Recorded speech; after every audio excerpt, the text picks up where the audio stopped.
এইবারে এই শাড়িগুলো নতুন তুলেছি, কোয়ালিটি নিয়ে তো কোনো কথাই হবে না। বাহ, খুব সুন্দর তো এই শাড়িটা, আমার মেয়েকে দারুণ লাগবে। এই শাড়িটা পেলে আমার মেয়ে খুব খুশি হবে। বৌমা এদিকে একবার শোনো। হ্যাঁ মা, এই তো আমি চা বানাচ্ছিলাম আপনাদের জন্য। বৌমা দেখো তো এই শাড়িটা কেমন লাগছে। বাহ, খুব সুন্দর শাড়িটা, এই কালারটা তো আমার ফেভারিট। আমার মেয়ের জন্য। মেয়ের জন্য একটা নিচ্ছ, বৌমার জন্য একটা নাও, সামনে রয়েছে। থামো তুমি, আমার নিজের পেটের মেয়ের জন্য নেব বলে কি ওর জন্যও নিতে হবে? পরের মেয়ের ওপর অত দরদ কিসের? কি গো, রান্নাটা বন্ধ করো, চলো চলো চলো। আরে চলো না, আরে রান্না পরে করবে, চলো না। আমার রান্না আছে ওদিকে।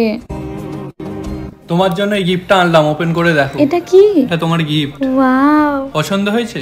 অনেক পছন্দ হয়েছে। সকালে তোমার এই শাড়িটা খুব পছন্দ হয়েছিল, তোমার চোখ দেখেই বুঝেছিলাম, তাই আমি নিজে পছন্দ করে এনেছি। দারুন, খুব সুন্দর। আলহামদুলিল্লাহ, সব বোঝে আমার পছন্দ অপছন্দ।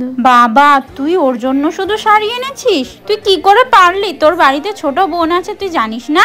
বাড়িতে আরো একটা মেয়ে আছে, সে তোর নিজের বোন। আমার ছেলেটাকে এই মেয়েটা পুরো একেবারে আঁচলে বেঁধে নিয়েছে। মা, এটা তুমি কি করছো? সকালে তুমি যখন শাড়ি কিনছিলে তখন কি তোমার মনে হয়েছিল যে বাড়িতে আরো একটা মেয়ে আছে? তোমার বৌমা তো তোমার সামনেই দাঁড়িয়েছিল, তুমি কি করে পারলে একটা মেয়েকে সামনে রেখে আর একটা মেয়ের জন্য শাড়ি নিতে? হোক না তোমার ওটা বৌমা, মেয়েরই মতো না? তুমি সকালে যে কথাটা বলেছিলে সেই হিসাবে আমি একজনের জন্যই শাড়ি এনেছি, তোমার দেখানো পথেই আমি হাঁটছি। বোনকে আমি কোনো অকেশনে শাড়ি গিফট করতেই পারে, কিন্তু তার মানে এই নয় যে আমার বউয়ের জন্য যখন নেবো সকলের জন্য তখন নিতেই হবে। আর হ্যাঁ মা, এবার থেকে তুমি কিছু কেনার সময় যদি মনে রাখো বাড়িতে দুটো মেয়ে আছে, তাহলে আমিও মনে রাখবো যে বাড়িতে দুটো মেয়ে আছে। তুমি শাড়িটা ওকে দিয়ে দাও, আমি ওর জন্য এনেছি, তুমি কিছু মনে করো না।